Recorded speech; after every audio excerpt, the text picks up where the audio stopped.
Observer Velshara stood before the massive viewing screen, her forearms clasped behind her segmented back. The stars outside the observation vessel looked cold and distant, just like they always did. But today felt different. Today she would watch humans fight for the first time. Your instruments are calibrated. High Coordinator Than's voice crackled through the communications panel. The old reptilian's face filled a smaller screen to her left. Yes, Coordinator. All sensors are active. I am ready to document. Velshara's mandibles clicked softly, a habit she had when she was nervous. Good. Remember, this is for the Council archives. We need accurate data on human combat capabilities. They have been expanding into our space for 3 cycles now, but we have never seen them truly fight. Velshara nodded. She had studied humans for 2 years now. They were strange creatures, mammals, soft skin, only 2 arms. They seemed so fragile compared to most species in the galaxy, yet they had built ships that could cross the stars. They had colonies on 17 worlds now.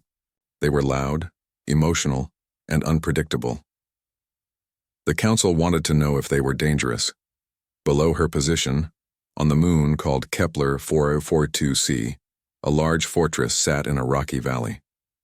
The Kaveth swarm had built it 5 years ago. The Kaveth were pirates, slavers, and murderers. They took what they wanted from weaker species. Everyone knew about them. Everyone feared them. Everyone except humans, apparently. The Kaveth stronghold has approximately 8,000 defenders. Velshara spoke into her recording device. They possess standard projectile weapons, some energy shields, and fortified positions. The human force approaching is estimated at 1,000 soldiers. The tactical situation favors the defenders significantly. She pulled up the analysis the Council computers had generated. The numbers were clear. Humans would lose between 400 and 600 soldiers in this attack. They might even retreat. Most species would. The Kaveth position was simply too strong. Human vessels are entering sensor range, her assistant, a young Kixtari named Jessic, announced from his station. Velshara watched as 23 ships appeared on the screen. They were not huge, not like the Great War dreadnoughts the Krethax used. These were smaller, faster. They moved in formation, precise and careful. They are not charging, Velshara observed. Interesting. Most species she had studied would either bombard from space or rush forward with all their strength. It was how war worked. You hit the enemy hard and fast. You overwhelmed them with force. The human ships were doing something different. They spread out. Each one took a position around the moon, forming a perfect sphere. No gaps, no weak points. Within minutes, every possible escape route from the surface was covered. They are establishing a blockade, Jessic said. No one can leave that moon now. But they are not attacking. Velshara clicked her mandibles again. Why not attack? She watched for another hour. The human ships just stayed in position. On the surface, her sensors showed that the Kaveth were moving troops, getting ready for an assault that was not coming. They were confused too. Then finally something happened. Small objects began launching from the human ships. Hundreds of them. They fell toward the surface like metal rain. Velshara zoomed in her sensors. Drop pods, she recorded. Humans are deploying ground forces. They are landing in unusual positions. The pods were not hitting the fortress. They were landing all around it. Miles away in some cases. They were hitting small outposts, supply roads, and communication towers, places that seemed unimportant. I do not understand their strategy, Jessic admitted. Velshara did not either, but she kept watching. The humans emerged from their pods in small groups, 10 or 12 soldiers each. They wore heavy armor that made them look even bigger than they were. They carried weapons that seemed too large for their frames, and they moved like nothing Velshara had ever seen. Each group worked together perfectly. No wasted movement, no confusion. They would approach a target, eliminate any defenders in seconds, then move to the next objective. There was no shouting, no chaos, just quiet, efficient work. Within 3 hours, every supply line to the Kaveth fortress was cut. Every communication relay was destroyed. Every small outpost was captured or eliminated. The fortress was alone. They are not trying to take the stronghold by force, Velshara said slowly, understanding finally dawning. They are isolating it, cutting it off from help. A siege? Jessic asked. But that takes time. Weeks, sometimes months. Perhaps humans think differently about time. Velshara intercepted some Kaveth communications. The pirate leaders inside the fortress were angry. They were shouting at each other. Some wanted to break out. Others wanted to wait for rescue.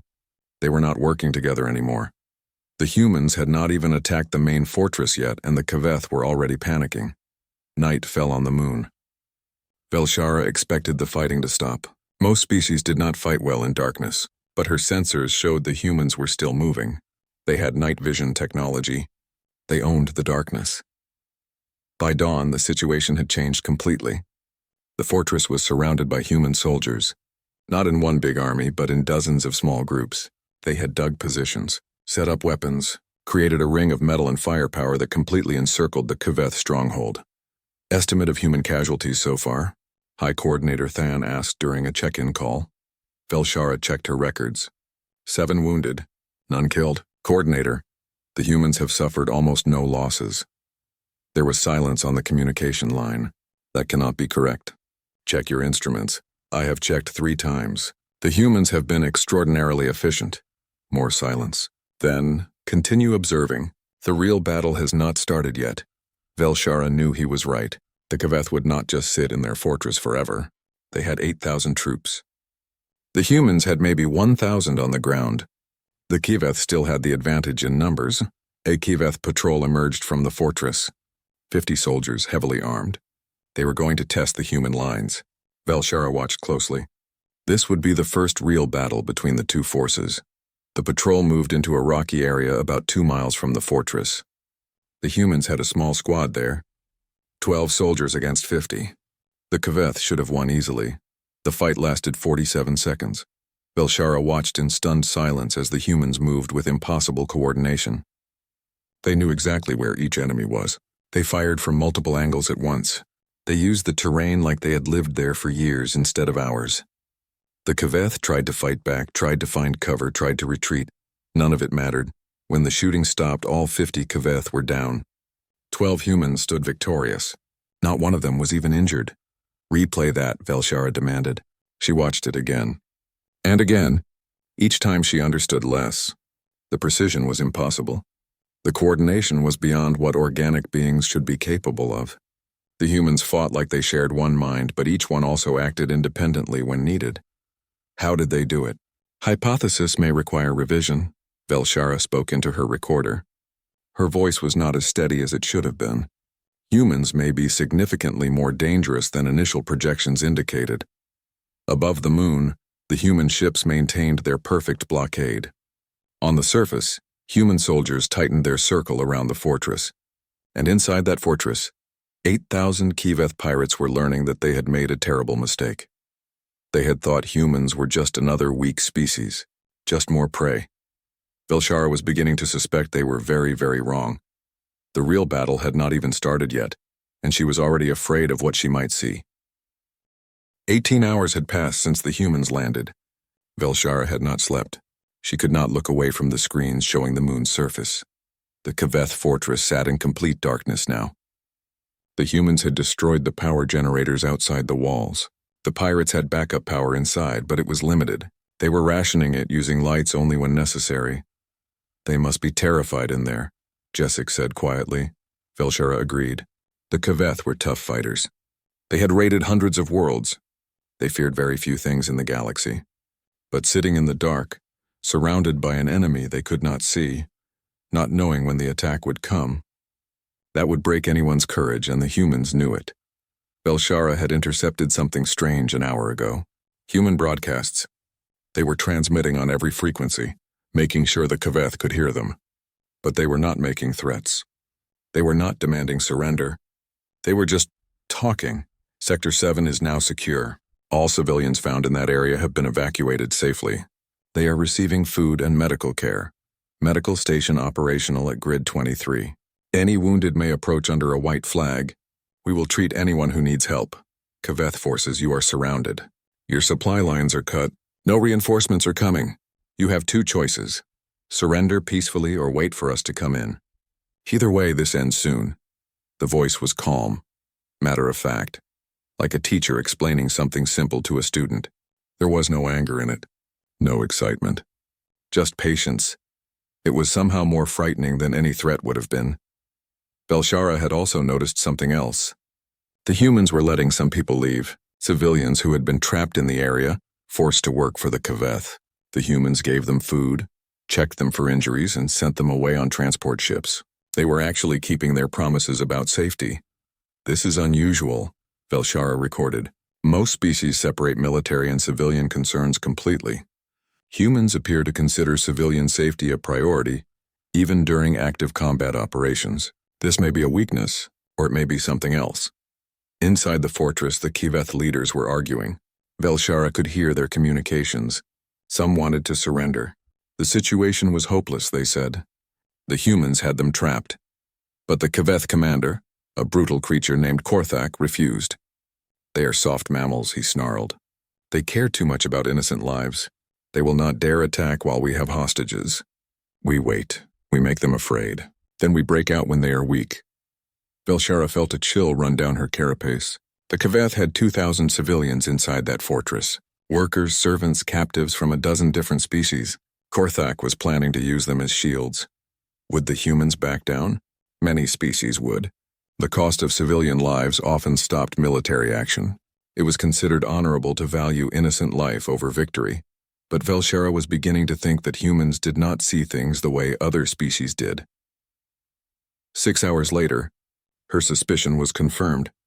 Korthak sent out a message on all channels. He had executed 10 civilians. He showed their bodies on video. "Back away from our fortress," he demanded. "Or 10 more die every hour." "You cannot stop us without killing hundreds of innocents. So leave, or their blood is on your hands." Velshara waited for the human response. Would they retreat? Would they try to negotiate? A human voice came over the communications channel. Female, calm, cold as the space between stars. "This is Captain Sarah Chen of the UNSC Retribution. Korthak, you have just made a serious mistake. We offered you mercy. We gave you chances to surrender. We tried to end this without more bloodshed. You have chosen a different path. Very well. All mercy protocols are now rescinded. Your command structure is now designated as a hostile target. Precision strike authorized. Civilian safety remains our highest priority. But you personally, and everyone who follows your orders, you no longer have the option of surrender. We are coming for you." The transmission ended. For a moment, nothing happened. Then Velshara saw something that made her mandibles freeze in shock. The human soldiers were moving. All of them. At once, they were not charging the fortress. They were repositioning. Every squad moved to new locations with perfect timing. They were surrounding the fortress at even tighter range now, setting up weapons that Velshara had not seen them use before. "Big ones, powerful ones, what are they doing?" Jessica asked. "I believe," Velshara said slowly, "they are preparing to keep their promise."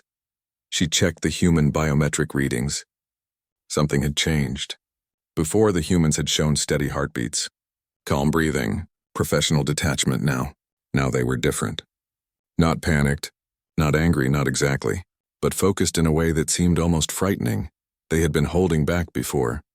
Playing nice, following rules that they had made for themselves. Korthak had just made them stop playing. Coordinator. Velshara sent an urgent message to High Coordinator Than. "I believe the actual assault is about to begin. The humans have been restrained until now. That restraint appears to be ending." "Acknowledged," Than replied. "Record everything. The council must see this." The Kaveth tried to break out 6 hours after Korthak's message.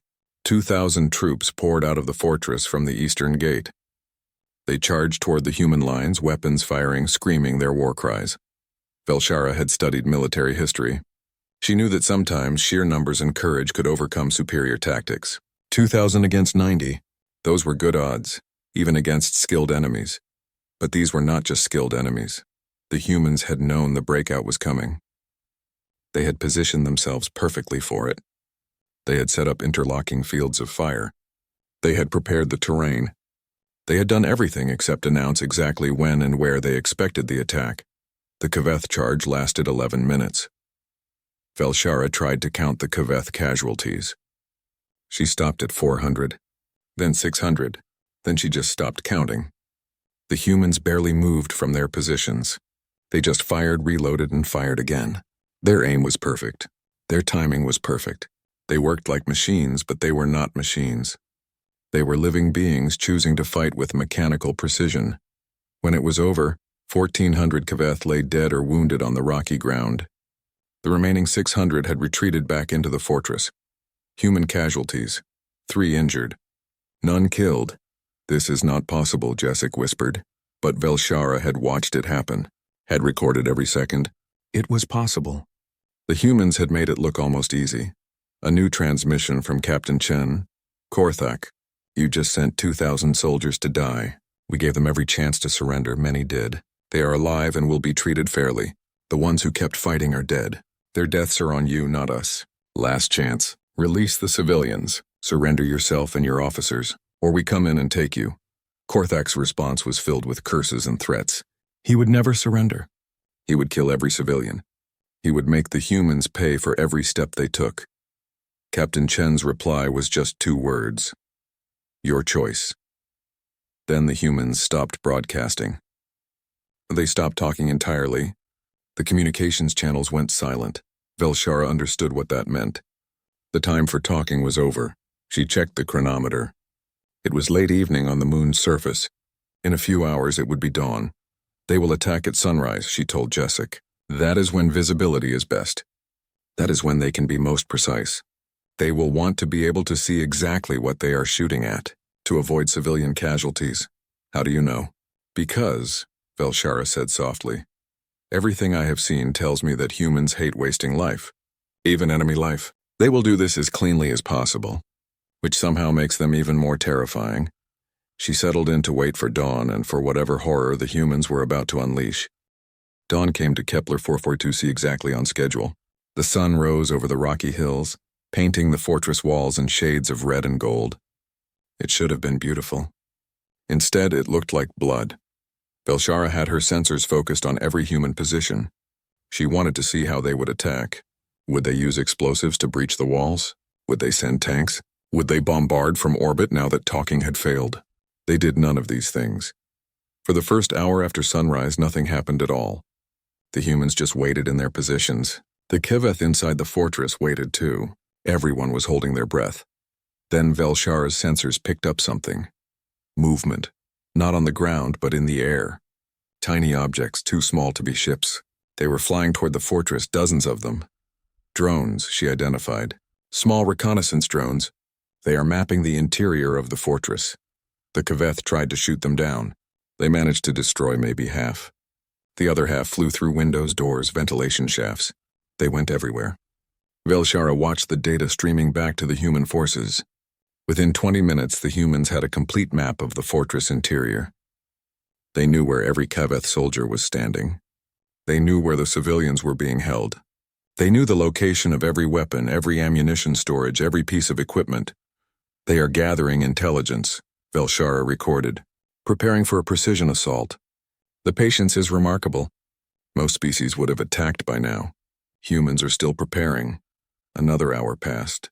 The sun climbed higher. Inside the fortress, Korthak was screaming at his troops.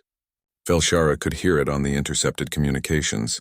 He knew something was coming, but not what. The waiting was destroying his soldiers' nerves. That was the point, Velshara realized. The humans were not just preparing. They were making the Kaveth afraid, making them exhausted, breaking their will before the first shot was fired. Finally, at exactly 0900 local time, it began. Velshara almost missed the start because it was so quiet. No explosions. No announcements. Just sudden movement. Human soldiers began advancing on the fortress from 40 different positions at once. No, not advancing. They were already there. How? Jessic stared at the screens in confusion. When did they get so close? Velshara reviewed the recordings. The humans had been moving closer all night and morning, slowly, carefully, using every bit of cover. They had crawled through rocks and dirt for hours getting into position. While everyone was watching the drones, the humans had been surrounding the fortress at point-blank range. The first breaches happened simultaneously. 40 different points. Doors blown open. Windows shattered. Walls blown inward with shaped charges that sent debris flying inward, not outward, to avoid hitting anyone outside. Human soldiers poured into the fortress.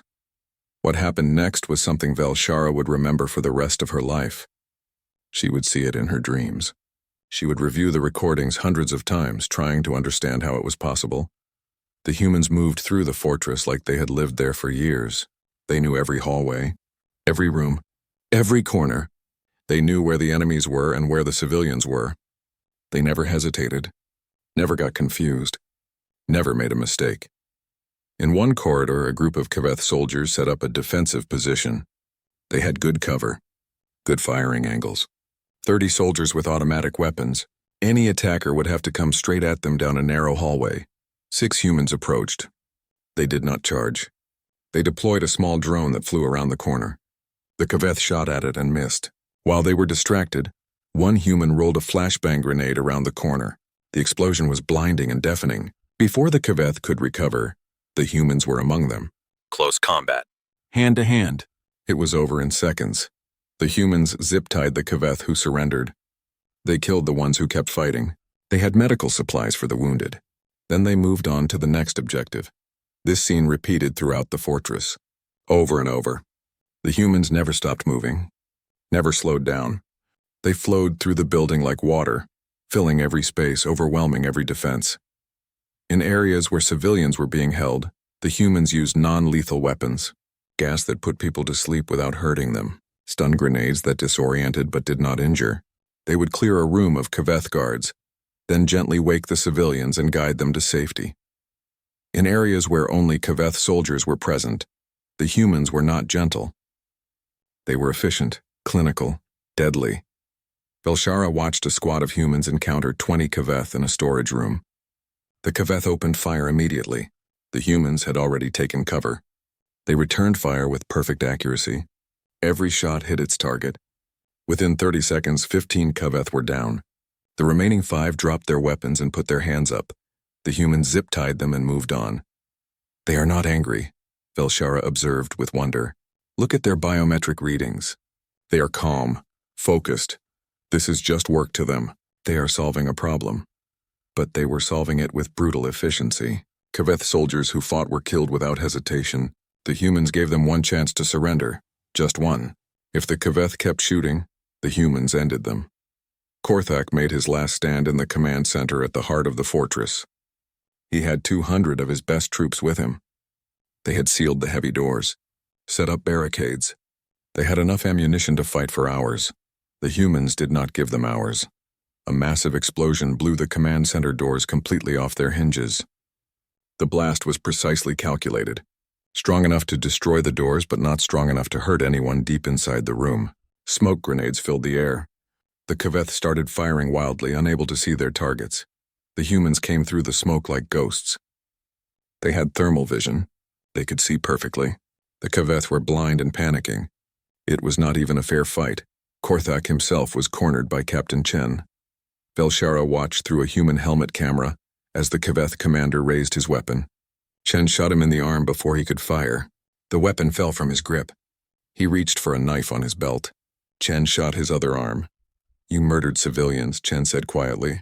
You used innocent people as shields. You had every chance to avoid this. Remember that when they put you on trial. Then she moved past him, leaving him for other soldiers to arrest. She had more rooms to clear, more enemies to deal with. She did not waste time on speeches. The entire assault lasted 14 minutes from first breach to final room cleared. When it was over, Velshara pulled up the final statistics. Her hands were shaking as she recorded them. Kaveth casualties, 2,847 killed in combat. 1,200 captured alive. These were the ones who had fought or given orders to fight. Civilians rescued 1,989 individuals from 17 different species. Medical treatment provided to 341 wounded. Food and shelter provided to all. Human casualties, 11 wounded. 2 killed in action when a Kaveth detonated an explosive device. This was not a battle, Velshara said into her recorder. This was an extermination. The Kaveth never had a chance. The humans controlled every aspect of this operation from beginning to end. They lost 2 soldiers because of a suicide attack they could not have predicted. Otherwise, this would have been a perfect victory. She paused, trying to find the right words. The most disturbing part is that the humans were still holding back. They followed strict rules. They tried to save enemy lives when possible. They protected civilians even when it put them at risk. This was restrained violence, controlled, precise. I do not want to imagine what would happen if humans ever decided to stop restraining themselves. Jessic was staring at the screens in silence. Finally, he spoke. Are they the most dangerous species in the galaxy? Velshara thought about it. No, she said slowly. They are worse than that. They are the most dangerous species in the galaxy, who are also trying to be good. That combination is terrifying. 3 days after the assault, Velshara received permission to visit the surface.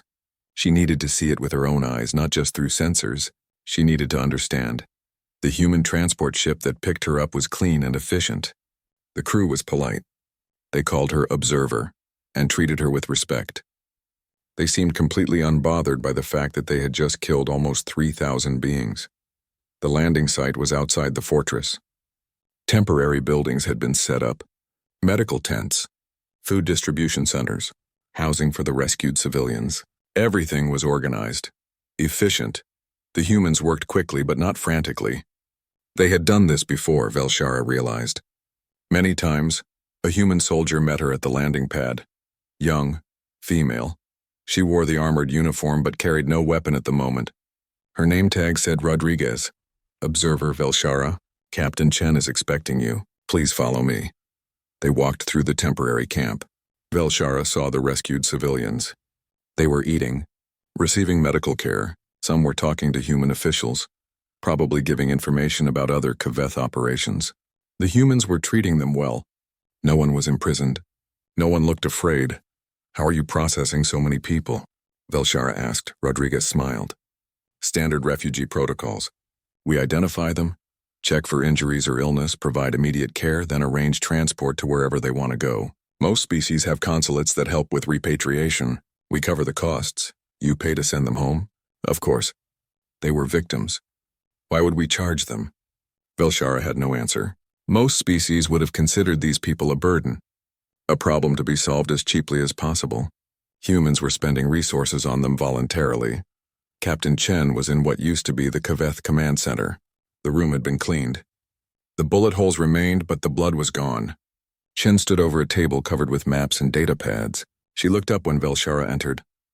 Observer, thank you for coming down. I thought you might have questions. I have many questions, Captain. Chen gestured to a chair. Please sit. Ask whatever you want. Velshara settled into the chair. It was not designed for her body, but she made it work. Why did you not bombard from orbit? You could have destroyed the fortress in minutes. No risk to your soldiers. Chen nodded like she had expected this question. 2,000 civilians were in this fortress. Orbital bombardment would have killed all of them. That was not acceptable. But you lost 2 soldiers in the assault. Good soldiers, I assume. Trained. Valuable. Would it not have been more logical to sacrifice the civilians to save your own people? Chen's expression hardened. No, it would not. Observer Velshara, do you know what makes us human? I am not sure I understand the question. Humans have the ability to do terrible things. We can be violent, destructive. We have killed each other in massive numbers throughout our history. We have weapons that could destroy entire planets. Chen paused. But we also have the ability to choose not to. We can decide that some things matter more than efficiency, more than safety, more than victory. The lives of innocent people matter, even when protecting them costs us something. This seems inefficient. Yes, Chen agreed. It is, but efficiency is not our highest value. Doing what is right is our highest value. Sometimes those things align. Sometimes they do not. We accept the cost. Velshara clicked her mandibles thoughtfully. What about the Kaveth who were executed after they surrendered? Chen's face went cold. No one was executed. Every Kaveth who surrendered was taken alive. Every single one. Even Korthak, who I personally wanted to kill. He is in custody now. He will face trial for his crimes, but I saw, during the fighting, you saw us kill Kaveth who were actively trying to kill us or the civilians. That is not execution. That is combat. We gave them all chances to surrender. Many took those chances and are alive now, the ones who chose to keep fighting. We ended the threat they posed. Quickly and efficiently. Velshara understood the distinction, but it still seemed impossible. How do your soldiers stay so calm? When Korthak killed those civilians, I saw the anger in your voice. But your soldiers did not rage. They did not seek revenge. They just worked. Chen walked to the window. Outside, human soldiers were helping civilians board transport ships. We felt everything, she said quietly. Rage, grief, hatred, the desire for revenge. Every single one of us felt those things. But you did not show it. We controlled it, Chen corrected. There is a difference. Observer, do you know what discipline is? Following orders, maintaining structure. That is part of it. But real discipline is controlling yourself even when every instinct is screaming at you to lose control. We were angry. We wanted to hurt the Kaveth who had murdered innocents. But we did not let that anger make our decisions for us. We stayed focused. We followed our training. We did our jobs. Why? Chen turned back to face her. Because anger makes you sloppy. Revenge makes you stupid. If we had let our emotions control us, more people would have died. Maybe civilians. Maybe our own troops. Probably both. We can feel everything and still choose to act rationally. That is what makes us effective. Velshara was beginning to understand. You are predators who learn to think while hunting. Chen smiled slightly. That is actually a good description. Yes, we are very good at violence. We have practiced it for thousands of years. We have refined it into a science. But we have also learned to control it, to use it only when necessary, to stop when the job is done. What if you did not stop? What if you decided that restraint was not necessary? The smile vanished.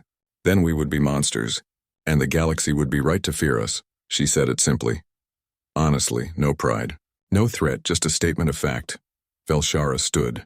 I must report to the council. They will ask me questions. They will want to know if humans are dangerous. What will you tell them? The truth. That humans are the most dangerous species I have ever observed. That you combine technological sophistication with tactical brilliance, with the discipline to use violence precisely. That you care about things other species do not care about, and that makes you unpredictable. She paused. But also that you follow rules. That you value life, even enemy life. That you can be reasoned with. That is fair, Chen said. We are dangerous. But we are not evil. There is a difference. I am beginning to understand that difference. Velshara moved toward the door, then stopped. Captain Chen, one more question. You said doing what is right is your highest value. But who decides what is right? Different species have different ideas about morality. Chen considered this. That is a good question. Humans argue about morality constantly. We do not always agree, but we have some principles that most of us accept. Innocent life should be protected. Suffering should be minimized. People should be free to make their own choices. Those who harm others without cause should be stopped. Not perfect rules, but they guide us.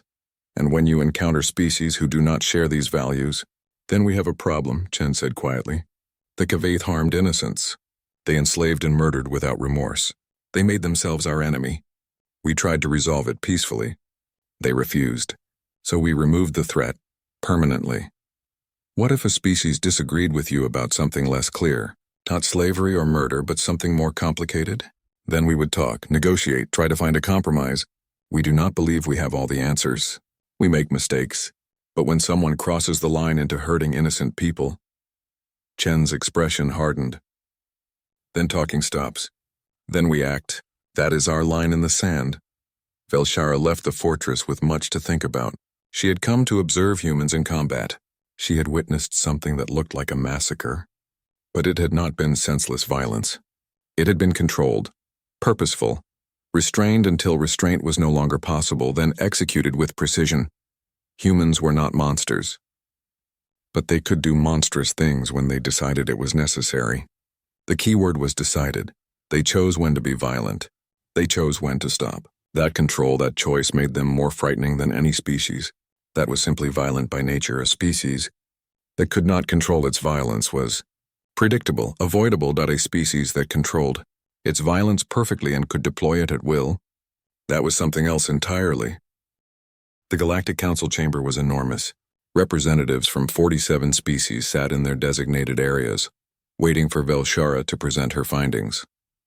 The chamber was carved from a single massive asteroid with viewing screens covering every wall. High Coordinator Than sat at the center, his reptilian face impassive. Observer Velshara, you have spent 2 weeks analyzing human combat capabilities. The Council is eager to hear your assessment. Velshara approached the central platform. Her forearms carried data pads and recording devices. She had spent countless hours preparing this presentation. She had reviewed every second of footage. She had checked every calculation. She was still not sure the council would believe her. Honored council members, she began. I was assigned to observe humans in combat, to determine their threat level and military capabilities. I observed a single engagement on Kepler 442c. What I witnessed has led me to conclude that our previous assessments of humanity were significantly flawed. Murmurs rippled through the chamber. Than raised a hand for silence. Explain. Velshara activated the screens. Combat footage began playing. The Kaveth swarm maintained a fortress with 8,000 defenders. A human force of approximately 1,000 soldiers was sent to neutralize this position. Our projections estimated human casualties at 40 to 60%. Possible retreat. Standard aggressive mammalian tactics, she paused.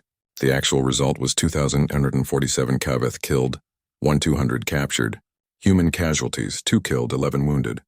The operation lasted 31 hours from landing to completion. The murmurs grew louder. A Vrelian delegate stood, her crystalline body refracting the light. Those numbers cannot be correct. 8-to-1 odds. Fortified position. The defenders should have won. The defenders never had a chance, Velshara replied. She showed more footage. Humans do not fight the way we expected. They do not rely on superior numbers or technology. They rely on superior tactics, coordination, and patience. She showed the initial landing, the careful isolation of the fortress, the cutting of supply lines. They did not attack immediately. They took time to position themselves perfectly, to gather intelligence, to prepare. Most species would have charged forward. Humans waited. More footage. The failed Kaveth breakout. When the enemy did exactly what the humans predicted, the response was devastating. Watch their movements. Every soldier knows exactly what every other soldier is doing. They fight as individuals but move as a single organism. I have never seen coordination like this. A Krethax military commander stood. Coordination can be trained. What makes humans special? They combine many advantages, Velshara explained. Superior training, advanced technology, excellent tactics, but those things alone do not explain their effectiveness. The key is something else, something harder to quantify. She showed footage of Captain Chen talking to a Kaveth prisoner, the gentleness, the medical care being provided. Then she showed footage of the assault, the brutal efficiency, the clinical precision. Humans have the ability to be extraordinarily violent when necessary, but they also have the ability to choose when that violence is necessary. They can kill without hesitation, then immediately switch to providing medical care to wounded enemies. They can destroy a fortress in 14 minutes, then spend days helping the survivors. This flexibility, this control, I have never encountered anything like it. Than leaned forward. Are you saying humans are more dangerous than our military projections indicated? Yes, Coordinator. Significantly more dangerous. Velshara pulled up her final analysis, but not in the way we usually think about danger. Humans are not rampaging beasts. They are not mindlessly aggressive. They are calculated, strategic. They follow rules strictly until someone crosses a line, then they become utterly ruthless. The Kaveth murdered civilians. That was the line. Once it was crossed, the humans stopped offering mercy. She showed the execution statistics. Every Kaveth who surrendered was taken alive. Every single one. But every Kaveth who continued fighting was eliminated without hesitation. Humans gave their enemies choices. Those who chose surrender lived. Those who chose violence died. The humans made it very clear which choice was wiser. A small Quileth delegate spoke up, her voice nervous. Should we be afraid of humanity? Velshara considered the question carefully. Fear them? Yes, but do not make them your enemy. Humans are dangerous to those who threaten innocence, who ignore diplomatic solutions, who choose violence over peace. But they are also potential allies. They value the same things many of us value. Life, freedom, justice. They are willing to die for those principles. More importantly, they are willing to kill for them. She showed the footage of civilians being evacuated, fed, given medical care. Humans protected people who were not even their own species. They spent resources on refugees. They took risks to minimize civilian casualties. This is not weakness. This is a different kind of strength. The strength to remain moral even when being immoral would be easier. Than spoke again. What are your recommendations? Humanity should immediately be elevated to Tier 2 status in our threat assessment protocols. potentially Tier 1 within a generation as they continue to develop. We should establish stronger diplomatic ties. Open trade negotiations, cultural exchanges. We should make humans our friends, not our enemies, because if we ever fight them... Velshara paused. I do not believe we would win. The chamber erupted in noise. Delegates arguing, questioning, denying. Than called for order. This is a serious claim, Observer. You believe humanity could defeat the combined forces of the Galactic Council? I believe humanity could make victory so costly that it would not be worth achieving. They are not the largest military, not the most advanced technology, but they are adaptable, creative, persistent, and they learn quickly from every engagement. Every battle makes them better. I watched them analyze their own performance after the assault, looking for ways to improve. Even in victory, they seek perfection. She showed her final clip, Captain Chen standing over Korthak. The restraint, the controlled anger, the choice to take him alive for trial despite personal desire for revenge. This is what makes humans truly dangerous. Not their weapons, not their tactics, their discipline, their ability to control themselves even in the worst circumstances. A species that cannot control its violence is predictable. A species that controls it perfectly can deploy it strategically. Humans are the second type. Than was silent for a long moment. The Council will deliberate on your recommendations. You have given us much to consider. The session ended. Delegates filed out, talking in worried voices. Velshara remained on the platform, reviewing her notes one last time. Jessica approached her. Do you think they will listen? I hope so. For all our sakes, now, you really believe humans are that dangerous? Velshara looked at her assistant. I believe humans are as dangerous as they choose to be. That is what frightens me. They fought with restraint on Kepler 442c. They followed rules. They tried to minimize casualties. But they could have done it differently. They could have been much worse. They chose not to be.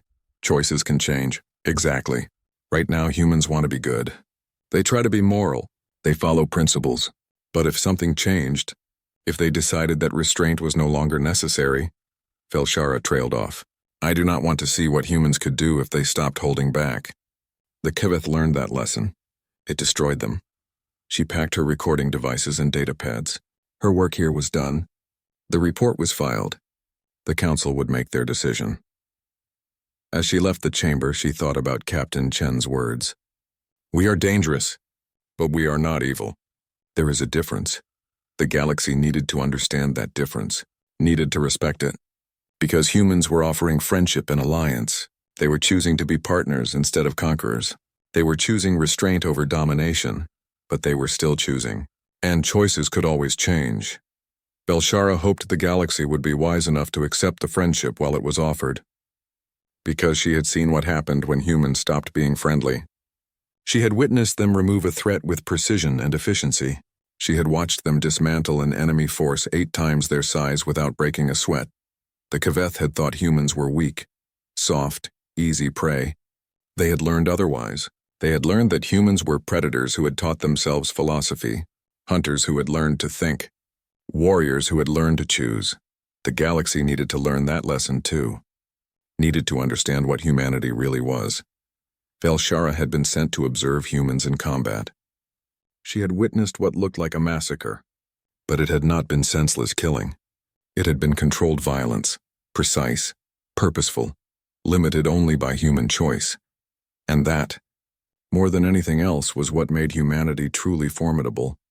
Not their capacity for violence, but their capacity to choose when and how to use it. That was the lesson. That was the warning. That was the hope. The galaxy had encountered humanity. Now it needed to decide what to do about it. Velshara hoped they chose wisely.